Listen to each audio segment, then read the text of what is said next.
एक छोटा सा गांव था जिसका नाम था भैरवपुर। नाम भले ही डरावना लगे, लेकिन एक समय यहाँ गांव बच्चों की हंसी से गूंजता था।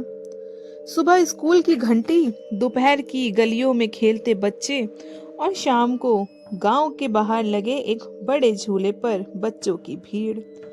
लेकिन ये सब 10 साल पहले ही खत्म हो गया और भैरवपुर में सूरज ढलते ही दरवाजे बंद हो जाते, बच्चे एकदम शांत हो जाते और कोई भी उस झूले का नाम तक नहीं लेता, क्योंकि क्योंकि वो झूला शापित जो था।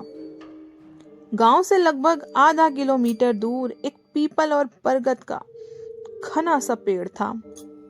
बीच में खड़ा था लोहे का एक पुराना सा झूला, जिसकी जंजीरें जंग खा चुकी थी।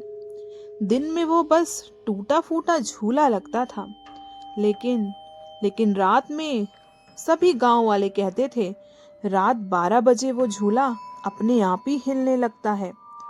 कोई हाथ नहीं लगाता, कोई हवा भी नहीं चलती, फिर भी झूला अपने आप चलता ही रहता है, चलता ही रहता है।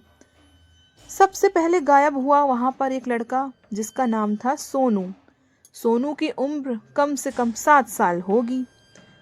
बेचारा बहुत मासूम, हंसमुख, हर किसी का लाडला था सोनू। एक ठंडी शाम सोनू खेलने निकला। माँ ने आवाज दी, सोनू, अंधेरा हो रहा है, वापस आ जा।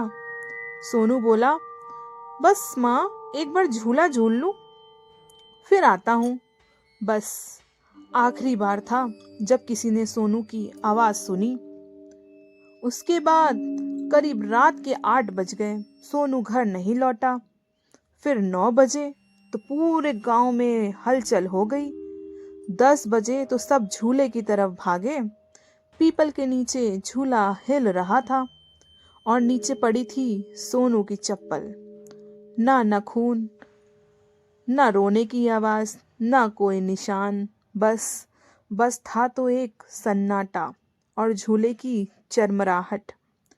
लोगों ने इसे हादसा समझा, लेकिन फिर उसके बाद लगातार वहां से बच्चे गायब होने लगे। पहले गायब हुई पिंकी, जो 6 साल की थी। फिर गायब हुआ गुड्डू, जो 8 साल का था। और उसके बाद आई बारी मोनू की, जो 5 साल का था। सब शाम के बाद गायब हुए। सबका आखिरी ठिकाना वही शापित झूला था। अब गांव में माताएं रोती थी, पिता डर से कांपते थे और बच्चों को घर से निकलने से मना कर दिया गया। गांव की सबसे बूढ़ी औरत धनिया दादी थी, जो बहुत पुरानी बूढ़ी थी। एक रात बोली, अब वह वापस आ गई है। लोग एकदम से डर गए। तब जाके दादी ने पूरी कहानी बताई। दादी ने बताया, 30 साल पहले इसी जगह एक औरत को जिंदा जला दिया गया था। उसका नाम कामनी था। कामनी एक विधवा थी। उसका एक बेटा था जिसका नाम था माधव। गांव वालों की उसकी खूबसूरती से बहुत जलते थे। किसी ने अफवाह फैला दी कि कामनी चुड़ैल है। एक रात कामनी को घसीट कर झूले के पास लाया गया। उसके बच्चे को उससे छीन लिया गया। कामनी बेचारी चिल्लाती रही, बहुत रोई, बहुत गिड़गिड़ाई, मेरा बच्चा लौटा दो, मेरा बच्चा लौटा दो। लेकिन किसी ने नहीं सुना। उसी झूले से बांधकर उसे जला दिया गया। मरते समय उसने कहा, जैसे मेरा बच्चा मुझसे छीना गया है, अब कोई माँ सुरक्षित नहीं रहेगी। उसी रात झूला अपने आप हिलने लगा। लोगों ने बच्चे की हंसी सुनी, लेकिन वहां कोई बच्चा नहीं था। बस थी तो एक औरत की परछाई। गांव से स्कूल टीचर रामदीन मास्टर सच जानना चाहते थे। एक रात कैमरा लेकर झूले के पास पहुंच गए।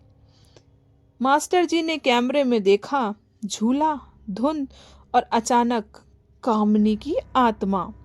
लंबे बाल, जली हुई त्वचा और कामनी की गोद में था एक रोता हुआ बच्चा।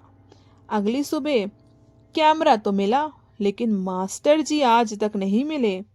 अब सिर्फ एक बच्चा बचा था जिसका नाम था अमन, जो 10 साल का बहुत समझदार बच्चा था। उसने आवाज सुनी, आजा बेटा, आजा, झूला झूलेंगे। अमन गया।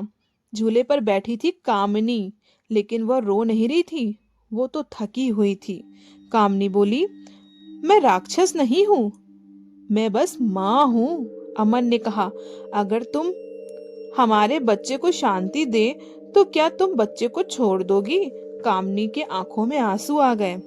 गांव वालों ने कामनी के बेटे की आत्मा को शांति दी, उसका अंतिम संस्कार किया, झूले को भी जला दिया, मंत्र पढ़े, पंडितों को बुलाया गया। एक भयानक सी चीख पूरे गांव में गूंज उठी और फिर पूरा माहौल एकदम शांत हो गया। सुबह झूला टूट चुका था, बच्चे वापस आए, गांव में फिर से हंसी लौटी। लेकिन आज भी अगर कोई रात 12 बजे वहां जाए तो झूले की आवाज सुनाई देती है और कभी कभी कोई बच्चा कम हो जाता है। अगर आपके गांव में भी कोई पुराना झूला है तो आज रात उसे ध्यान से देखना, क्योंकि हर झूला बच्चों के खेलने के लिए नहीं होता है। तो कैसी लगी आपको आज की हमारी कहानी? अगर हमारी कहानी अच्छी लगी हो तो वीडियो को लाइक करो और चैनल को सब्सक्राइब करो।